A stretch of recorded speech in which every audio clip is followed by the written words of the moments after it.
pense que c'est bon.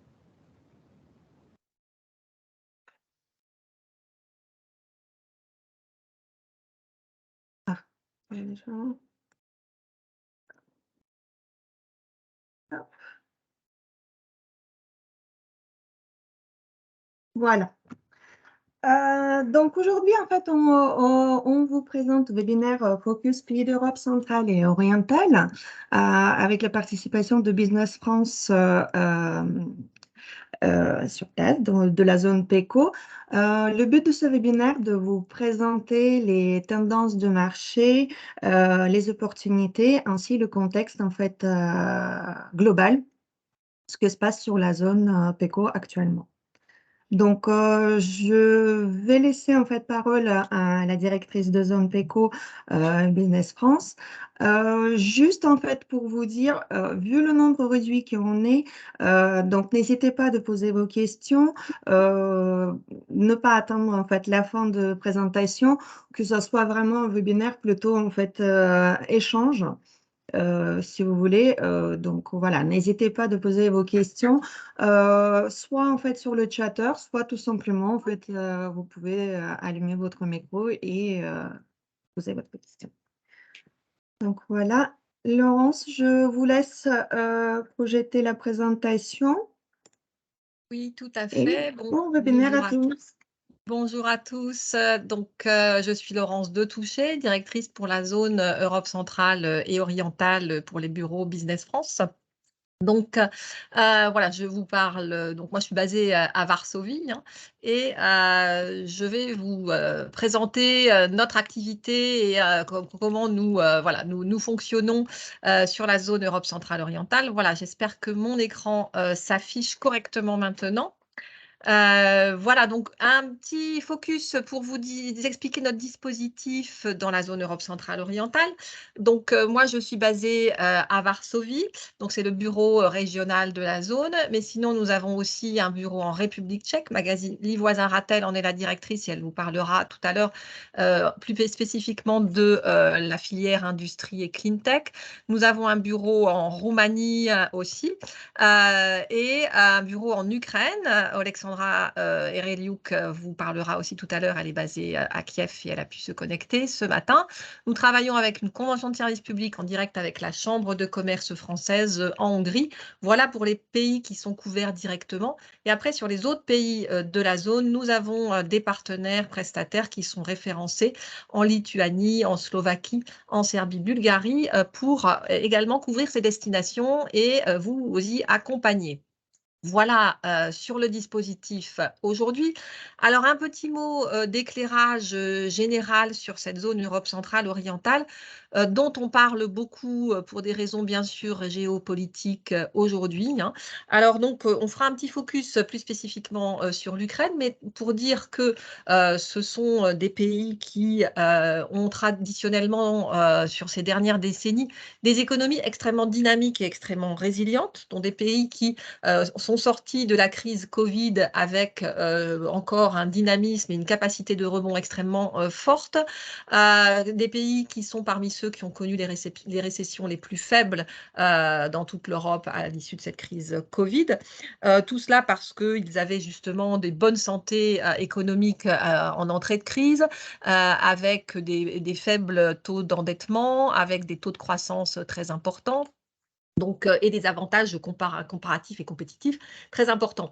Simplement, le 24 février est arrivé, évidemment, ce que nous savons, hein, avec l'invasion de l'Ukraine par la Russie. Et c'est sûr que ces pays-là, comme les pays d'Europe occidentale, sont rattrapés par des phénomènes économiques d'inflation et de ralentissement d'activité. Alors là, vous avez des taux d'inflation qui sont mentionnés, qui sont très élevés, plus élevés effectivement qu'en Europe occidentale, parce qu'il y avait des phénomènes déjà sous-jacents d'inflation, de spirale inflationniste avec des augmentations de salaires. Donc, c'est vrai qu'ils sont des pays qui connaissent une inflation forte en ce moment. La croissance est aussi au ralenti. Là, vous avez les prévisions de croissance de la Commission européenne à l'automne que je vous ai indiquées, avec des comparatifs par rapport à la France et à l'Allemagne qui nous permettent quand même de montrer que déjà sur l'année 2022, on a encore des taux de croissance très enviables, notamment en Roumanie, par exemple, et en Hongrie, que sur 2023, évidemment, il y a un ralentissement très brutal, mais avec des perspectives 2024 de rebond importantes. Car ce qu'il faut souligner, c'est qu'effectivement, ce sont des pays qui prennent de plein fouet, comme ailleurs, la crise énergétique, l'augmentation des matières premières, mais ce sont des pays qui sont en phase de réactivité, hein, qui ont mis en place des boucliers tarifaires, des boucliers anti-inflation, des protections des consommateurs pour l'accès à l'énergie, des plafonnements de prix pour les consommateurs comme pour les entreprises. Donc, il y a une capacité de réaction comme celle qui avait d'ailleurs été constatée lors de la crise du Covid, avec des capacités de réaction très, très rapides et très fortes. Donc, des capacités de réaction. Et puis, certaines réévaluations des priorités, hein, dans le contexte géopolitique. Alors, des réévaluations qui font que les sujets énergétiques, bien sûr, sont à l'ordre du jour partout et vont induire beaucoup de mise en place de programmes pour garantir l'indépendance et l'autonomie énergétique, ce qui est une des priorités majeures à la fois politiques et économiques de cette zone-là. Donc, c'est toujours une zone qui a une forte capacité de rebond, dès 2024, comme on le voit. Et ce qu'il faut souligner, c'est toujours une zone qui est une très grande bénéficiaire des fonds européens, que ce soit des plans nationaux de relance comme des fonds structurels européens. Donc, c'est ça qui garantit que sur ces projets à la fois énergétiques, à la fois infrastructures, à la fois des projets en termes d'infrastructures de santé aussi, et des projets beaucoup dans le numérique, puisque les plans nationaux de relance sont très axés sur le numérique et les énergies renouvelables. Donc tout ça garantit une forme donne une assurance de réalisation sur un bon nombre de projets, même si tous les pays de la zone n'en sont pas encore au même point sur la validation et la mise en place et les décaissements sur les plans nationaux de relance. On sait que la Hongrie, comme la Pologne, ont certains problèmes avec la Commission sur, la Hongrie sur la validation de son plan et la Pologne sur les premiers décaissements. Mais bon, ça, c'est des choses qui sont en cours et en tous les cas, qui ne touchent pas les fonds structurels. Donc voilà, les pays qui restent évidemment intéressants, qui prennent la crise aussi de plein fouet, comme en Europe occidentale, mais qui ont des capacités de rebond différentes. Et surtout, j'allais dire, qui sont très conscients de devoir être plus que jamais dans la course européenne à l'attractivité et qui veulent vraiment jouer cette carte. On a vu à la sortie de la crise du Covid que justement, c'était des pays qui jouaient cette carte-là de relocalisation en Europe par rapport à des pays lointains d'Asie dans lesquels étaient localisés beaucoup de sites industriels. Donc c'est cette carte-là qu'ils veulent jouer, mais en jouant une carte de repositionnement à la hausse dans la chaîne de valeur, pour non pas être des ateliers asiatiques de fabrication, mais entrer dans une course à justement de la valeur ajoutée. Et tout ça aura des implications, bien sûr, sur l'équipement, la robotisation et la montée en gamme de ces relocalisations. Voilà un panorama très général parce qu'on va faire bien sûr des focus un petit peu plus précis sur certains pays et certaines zones. Donc, un état des lieux en Ukraine. Donc, évidemment, l'invasion russe depuis le 24 février. Tout le monde est bien conscient qu'il y a eu des destructions très importantes sur tout le territoire de l'Ukraine. Vous avez ici donc des chiffres qui sont mentionnés, des PME, des entreprises qui ont été fortement détruites ou fortement endommagées. En revanche, ce qu'il faut savoir, c'est que même si on a présent à l'esprit toutes ces destructions, cela ne représente pas la majeure partie, bien sûr, de l'appareil productif et de l'économie ukrainienne. C'est bien ça qu'il faut avoir en tête parce qu'il y a évidemment en ce qui concerne les PME, vous voyez que ça concerne 1% du total des PME ukrainiennes. Donc, il y a toutes les autres qui continuent bien sûr à fonctionner. Donc, 7 millions d'Ukrainiens ont quitté le pays depuis février 2022. Alors, il y en a qui sont revenus, il y en a qui sont partis dans les pays limitrophes ou plus loin. Un PIB qui, bien sûr, en 2022, est en chute libre, mais avec là aussi des prévisions autant qu'on puisse en faire, hein, voilà, de rebond, de capacité à se renouveler et à réagir, bien sûr, par rapport à la situation, l'inflation, bien sûr, aussi, donc des situations difficiles, mais avec toujours des taux d'importation et d'exportation importants parce que les diminutions sur les 8 premiers mois de l'année, on le voit, sont importantes. Mais voilà, ce n'est pas une économie qui s'est effondrée, pas du tout. Et donc, il y a toujours des choses à faire. Alors, j'en parle, mais je voulais mentionner que nous avons ici, Alexandra, aussi, de notre bureau Ukraine, à laquelle vous pourrez poser des questions plus spécifiques véritablement sur la situation, puisqu'elle est elle-même basée à Kiev aujourd'hui même. Tout ça pour vous dire que les entreprises ukrainiennes font preuve d'une très très grande résilience, hein, une résilience exceptionnelle. Elles continuent à produire, elles continuent à exporter et elles souhaitent le faire.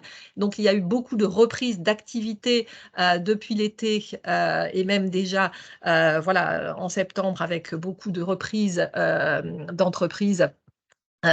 Voilà, et des relocalisations d'entreprises qui sont allées vers les régions plus à l'ouest, hein, donc pour garantir cette continuité, et des reprises d'activité dans le commerce avec certains indicateurs, voilà, comme les nombres de transactions dans les terminaux de la private bank, voilà, qui donnent voilà, un éclairage sur ce qui se passe. Parce que nous, on a tendance à ne voir que, évidemment, la situation par rapport à la guerre, ce qui est évidemment extrêmement tragique et important, mais il y a tout ce qui se passe dans un pays qui continue à fonctionner avec du coup des opportunités dans le secteur agricole parce qu'il y a des besoins en équipement de stockage des céréales, en matériel agricole, pour la transformation des produits et en intrants. Des besoins, bien sûr, pour les solutions de chauffage d'appoint, ça on le sait tous, avec justement les frappes qui ont visé tout l'appareil énergétique du pays. Donc voilà, des besoins en groupe électrogène, des besoins de reconstruction. Enfin, ça sera à plus long terme de la reconstruction infrastructure routière et ferroviaire.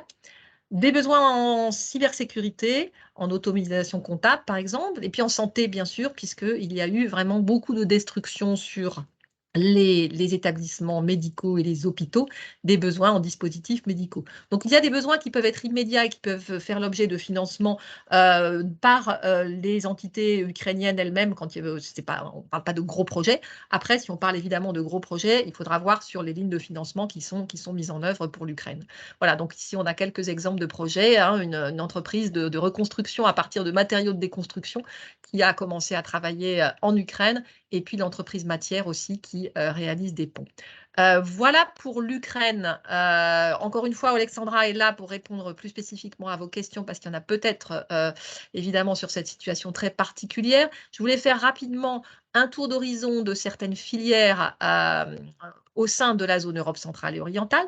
Donc déjà la filière agrotech qui est coordonnée au sein de la zone par Janetta Jasga qui est connectée également et qui pourra répondre à vos questions. Donc filière très importante au sein de la zone, hein.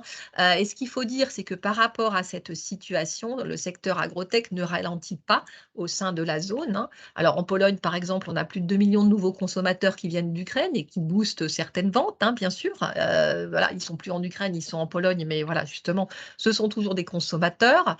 Il y a aussi les budgets de la PAC, hein, on parlait des fonds européens, des budgets de la PAC 2023-2027 qui ont été actés avec, pour les deux grands pays agricoles de la zone que sont la Pologne et la Roumanie, des fonds importants, mais également pour la République tchèque. Donc vous avez tout ça à l'écran, avec donc des secteurs qui sont visés sur l'agriculture de précision, le bio, le bien-être animal, la vitiviniculture et l'apiculture, la production de fruits et légumes et l'élevage porcin, notamment en République tchèque. Donc voilà, beaucoup de secteurs toujours en progression. Alors évidemment, dans cette perspective, il y a des challenges qui sont importants, hein. Les coûts de production ont beaucoup augmenté, mais justement, il y a des recherches de solutions d'économie d'énergie, d'automatisation de process de production. Il y a la nécessité aussi pour les importateurs locaux, enfin, de diversifier leur portfolio aussi, hein, leur portfolio de fournisseurs. Tout ça, c'est des challenges actuels. Par rapport à l'inflation, l'augmentation des prix agroalimentaires n'est pas épargnée, évidemment, hein, donc ça, c'est un peu comme partout. Mais la différence des prix entre les produits locaux et ceux importés devient moins importante. Donc, c'est quelque chose qui peut créer une forme d'opportunité. Alors, dans des pays qui étaient traditionnellement très tirés par leur consommation, On a bien sûr une légère baisse du volume du panier moyen, hein, avec du coup des intérêts accrus pour certains produits d'entrée de gamme. On parle des vins par exemple, hein, pour les marques de distributeurs. Tout ça évidemment est directement une conséquence de la situation économique. Un point à noter aussi très important, le Green Deal et la réforme du packaging, parce qu'effectivement, il y a beaucoup de recherches de solutions en packaging éco-responsable et ça, c'est une véritable opportunité également. Donc voilà, on aura des opérations qui pourront vous intéresser, que vous retrouverez sur le site teamfranceexport.fr, bien sûr, sur tout cela, que ce soit des opérations tastines pour les vins, pour le packaging également. Donc, sur les vins, vous en aurez en République tchèque, en Roumanie, en Pologne. Nous organiserons aussi des projets sur les salons internationaux avec des invitations d'acheteurs de nos pays, polonais, tchèques, roumains, sur les grands salons agricoles. Et puis, il y aura aussi quelques projets spécifiques, notamment une mission avec BPI France sur l'agtech, hein, donc tout ce qui va être solutions innovantes pour ce secteur-là, et puis un programme de promotion spécifique sur la charcuterie. Voilà pour cette filière-là. Alors, sur tout ce qui va être art de vivre, santé, tech et services, là aussi des opportunités. Alors, c'est vrai que la consommation des ménages, comme je le disais, a toujours beaucoup tiré ces économies. Dans cette situation d'inflation et d'incertitude particulière, elle se maintient aujourd'hui en confiance. Il y a un certain tassement, bien sûr, mais des pays avec des populations traditionnellement très attachées à cette consommation, hein, voilà, donc il y a encore voilà, une frange de la population urbaine aisée qui est tout à fait en capacité de consommer, avec aussi des tendances fortes vers des consommations responsables, naturelles, etc. Donc toujours des opportunités, même si le prix va commencer à être un facteur bien sûr plus important. Beaucoup d'opportunités dans le secteur de la santé, avec des priorités qui sont données aux infrastructures de santé, des grandes priorités de santé publique, des financements nationaux et communautaires qui sont massifs pour moderniser les infrastructures de santé, dont la période Covid a mis en lumière les insuffisances, hein, avec des grandes causes de santé publique sur la prévention des cancers, les maladies cardiovasculaires, et la prise en charge de la dépendance, c'est vraiment des choses qui sont très, très prégnantes aujourd'hui sur nos marchés. Voilà, donc avec que ce soit Pologne, Roumanie, République tchèque, Hongrie, des opportunités importantes. Donc évidemment, ce sont des marchés qui sont quand même hétérogènes, hein, avec des spécificités qu'il faut bien prendre en cause, bien cibler ces réseaux de distribution et aussi bien travailler sur les réseaux sociaux. Ça, on pourra y revenir dans nos échanges sur les différents conseils. Ne pas oublier non plus le secteur de la tech et des services, hein, dans cette zone-là. Ce n'est pas forcément la zone à laquelle on pense le plus immédiatement en matière de technologie, et pourtant il y a énormément de choses qui s'y passent, hein, avec une convergence accélérée, de grands enjeux de rattrapage, que ce soit dans tout ce qui est e-gov, identité électronique, big data, cloud gouvernemental.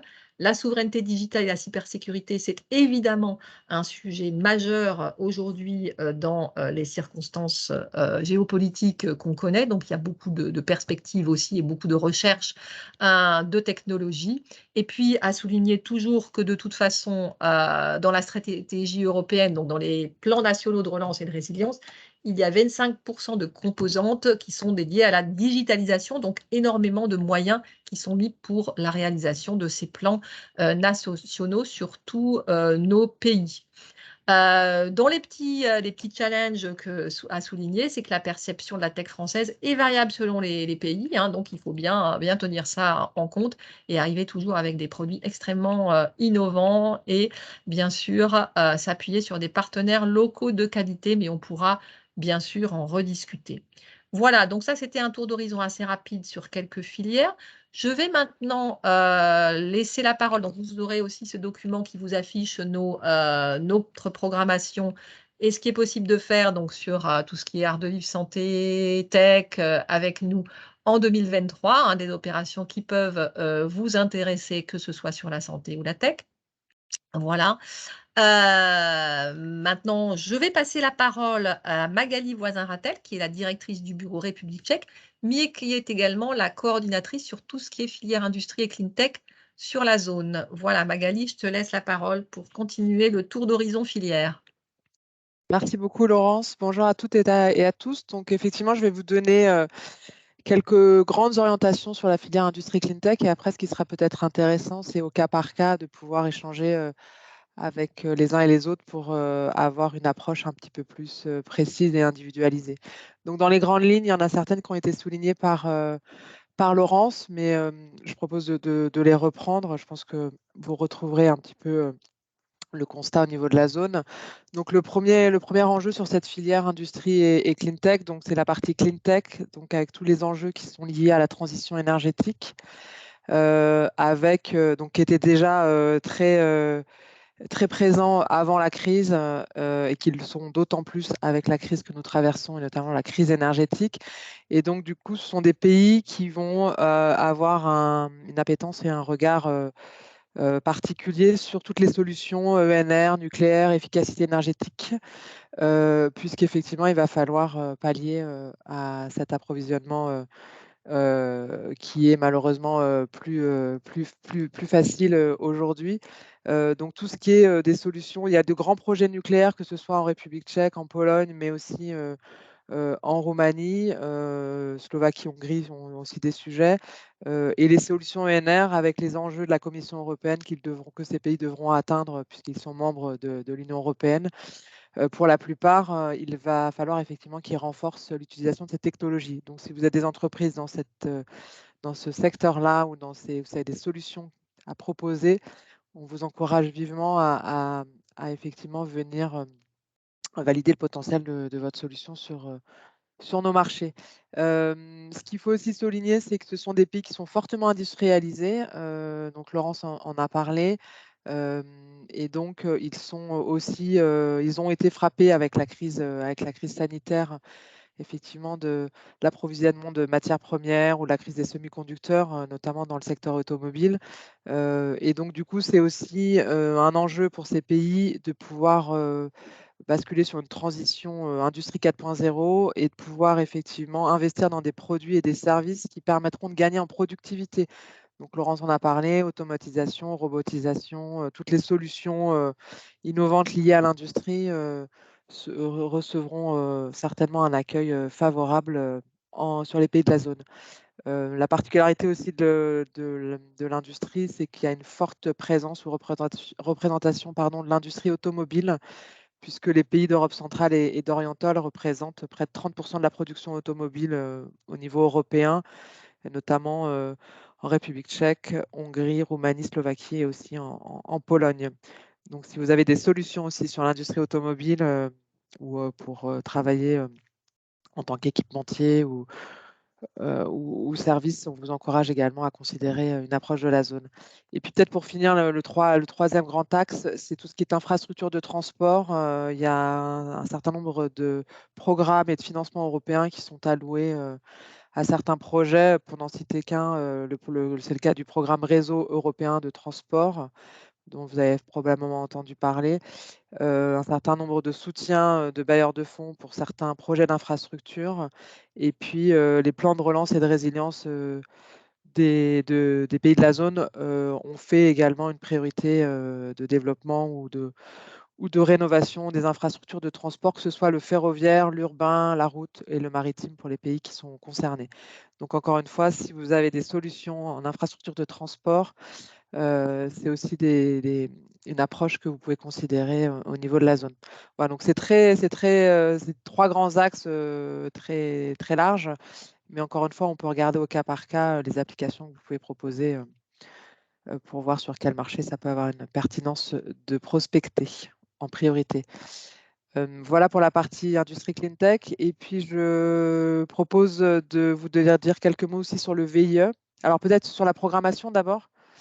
Euh, alors, je ne sais pas si les slides ont tourné. Voilà, super. Donc, en termes de programmation collective, au-delà de l'accompagnement individuel qu'on peut vous proposer, qui est un accompagnement sur mesure, on a une programmation collective.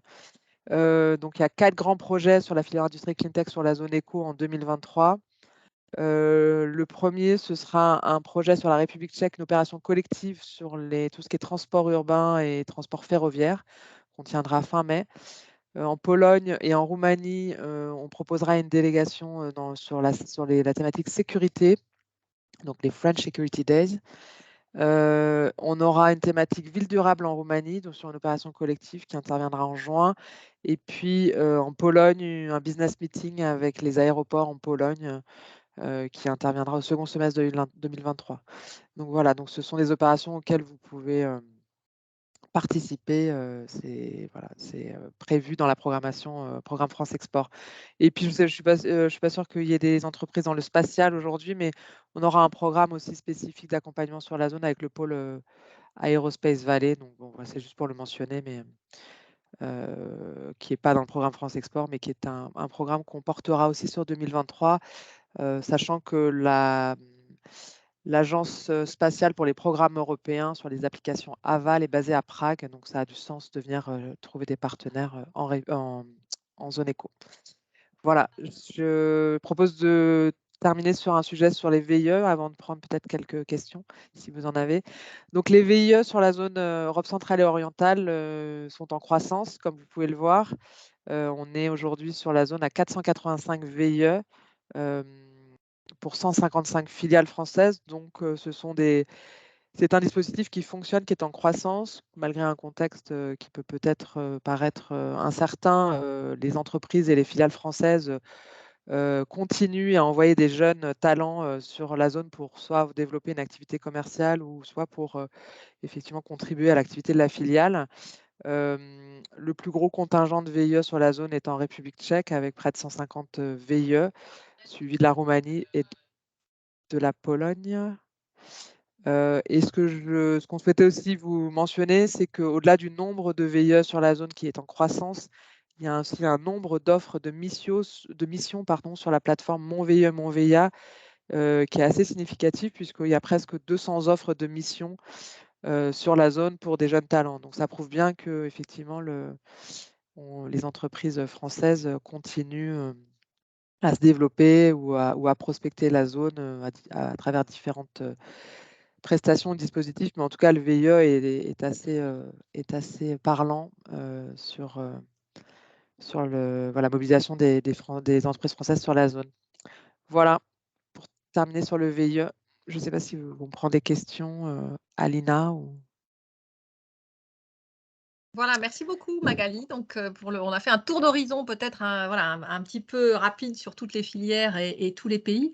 Donc, on est vraiment à votre disposition et ici, on a plusieurs personnes donc, de l'équipe sur la zone Europe centrale orientale pour vous répondre. Voilà, il y a des choses qu'on n'a pas pu aborder parce que tout ça a été quand même assez rapide. Donc, on est à votre disposition sur les logiques pays, les logiques filières. Alina, je ne sais pas s'il y a des questions en cours. Je n'ai pas vu en fait les questions en chatter. N'hésitez pas de poser vos questions, en fait, comme ça, les responsables filières, en fait, ils peuvent vous répondre. J'avais vu Alina dans la liste des inscrits, le nom des entreprises, et j'avais notamment vu le nom de l'entreprise Solsera. Je ne sais pas s'ils sont avec nous aujourd'hui, mais en tout cas, c'est une entreprise qu'on a accompagnée sur la zone, notamment sur la République tchèque. Donc, je me disais que ça pouvait être un bon témoignage ou un bon retour d'expérience si jamais il y avait le représentant de Solsera qui était connecté. Je ne suis pas sûre. Je crois que c'est Renaud Droual. Il était connecté en fait au début, mais je ne sais pas. Je vais regarder ce qui. Voilà. Et sinon, ce qui pourrait être intéressant, effectivement, c'est d'avoir si jamais des entreprises avaient déjà une expérience sur la zone, qu'ils puissent la partager aujourd'hui avec nous et avec ceux qui nous écoutent. Ah, je suis de Solsera, mais on ne m'entend pas. Ah oui, dommage. Oui, effectivement. Effectivement, votre micro il est allumé, mais on ne vous attend pas, non.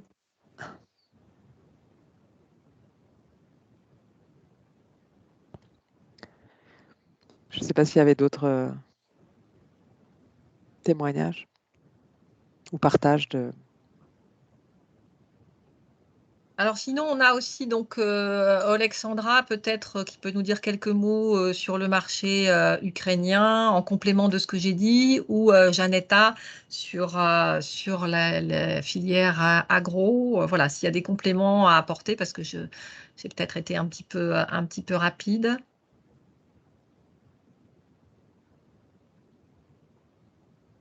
Janetta, voilà. bonjour à tous. Merci, merci Laurence. Donc, j'ai vu aussi il y avait un exportateur de fruits et légumes, des légumes en fait, qui s'est inscrit au webinaire. Je ne sais pas si la dame, elle est avec nous. Non, Madame Euh, Blondel, en fait, elle n'a pas pu se connecter, non.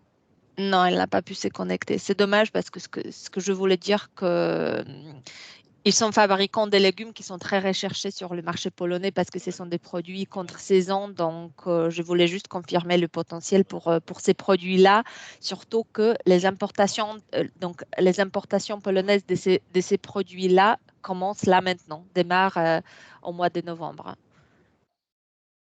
De toute façon, je vais envoyer en fait le replay de notre webinaire et je vais contacter en fait Madame. Merci. Après, je ne sais pas s'il y a d'autres représentants du secteur agro. Si vous avez des questions, n'hésitez pas à les poser. Il y a toujours du potentiel dans nos pays pour tout ce qui est les produits d'épicerie fine. Mais après, ce qu'il faut voir, c'est vraiment produit par produit, parce comme on est aussi des grands producteurs de produits transformés, bah, il faut bien vérifier à la concurrence locale, surtout avec la situation qu'on a, donc l'inflation de tarifs. Mais après, voilà, ce que peut-être je souhaite ajouter par rapport à l'inflation, donc, les acheteurs nous signalent que voilà, le panier moyen, le volume de panier moyen a baissé. Par contre, le secteur des produits premium n'est pas touché. C'est la même situation pour les produits bio. Donc, les consommateurs qui ont eu l'habitude d'acheter les produits premium et les produits bio continuent de le faire. C'est le type de consommateur qui est assez spécifique. Ce sont des CSP, des consommateurs conscients. Euh, Eux, ils sont pas vraiment touchés par l'inflation et ils vont pas changer leur habitude de consommation. Donc, en conséquence, les importations des produits d'épicerie et des produits bio de France n'ont pas augmenté, n'ont pas baissé au premier semestre de cette année.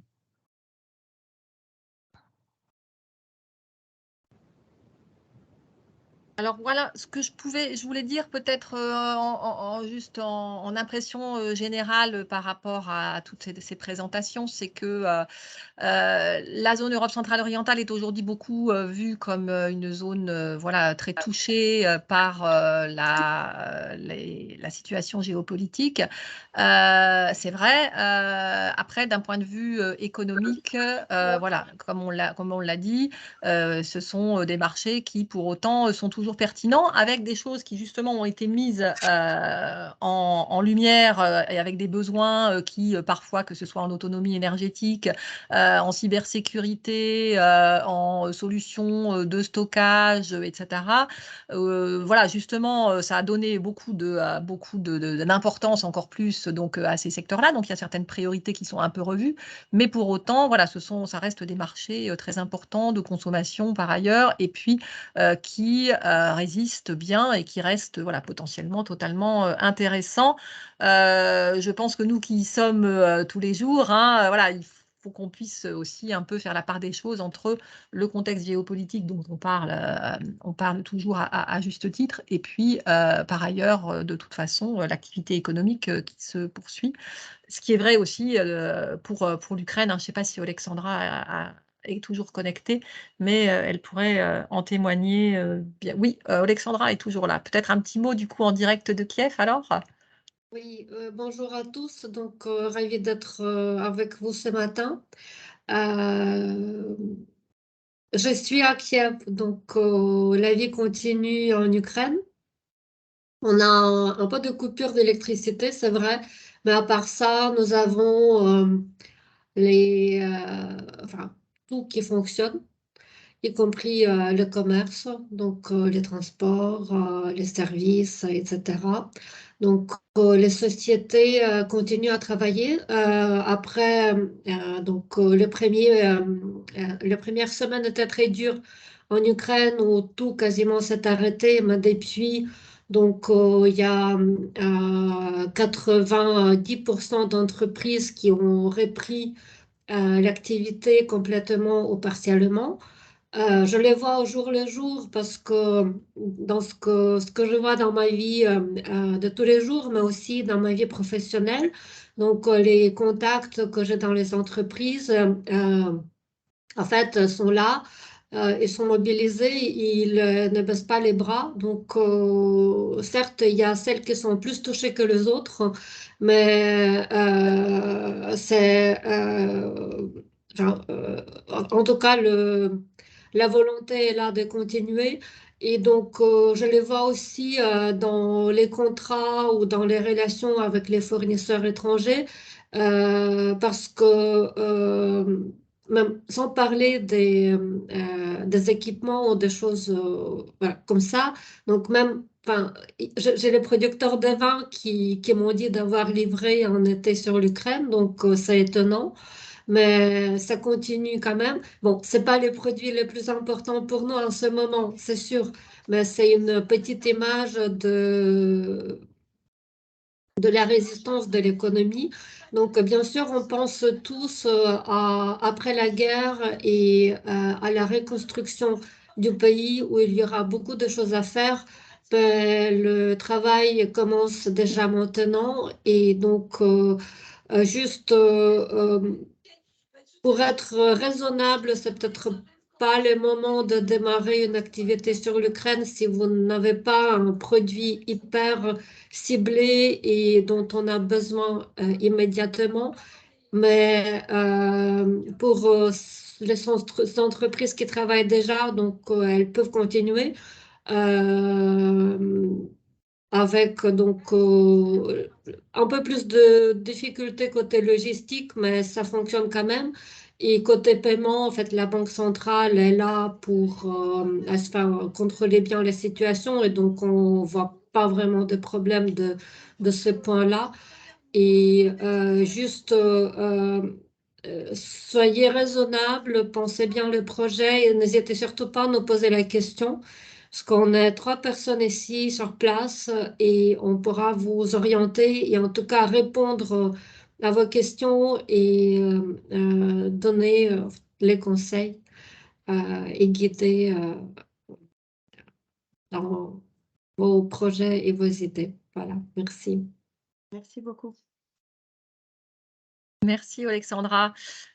Donc voilà, vous aurez le PowerPoint que Kalina va vous envoyer. Donc dessus, on a repris aussi les éléments de notre programmation qui vous ont été présentés aussi. Donc il y a beaucoup de choses sur la zone pour les différents secteurs d'activité, comme vous avez pu le voir, que ce soit la sécurité, le ferroviaire, l'aéroportuaire, les vins, l'agtech, etc. Donc voilà, vous pourrez vous orienter et avoir tout ça sous les yeux, y compris sur le site ilfranceexport.fr. On est à votre disposition, bien sûr, aussi pour tout accompagnement individuel et voilà, discuter de vos projets. Vous avez vu une petite partie de l'équipe aujourd'hui, mais il y en a bien d'autres aussi derrière. Donc voilà, on reste bien sûr à votre disposition pour toutes les questions après ce webinaire, s'il a pu, j'espère, ouvrir un peu votre intérêt sur cette zone que certains connaissent ou pas. Voilà. Merci à tous. Alina, des mots de conclusion peut-être, à moins qu'il y ait encore des questions. Est-ce qu'il y a d'autres questions? Non. S'il n'y a pas d'autres questions, en fait, je vous remercie pour votre présence. Et donc, en fait, effectivement, je vais vous reprendre contact avec vous à la suite de ce webinaire. Et n'hésitez pas, en fait, de contacter vos conseillers référents au sein de Team France Export Normandie pour que, en fait, on vous met en contact avec l'équipe sur place. Et voilà, si vous avez des projets ou des questions, en fait, n'hésitez pas. Et je vous propose de terminer notre webinaire. Bonne journée à tous. Merci à tous. Au revoir. Au revoir. Merci, à bientôt sur la zone. Au revoir. Merci beaucoup. Merci, au revoir.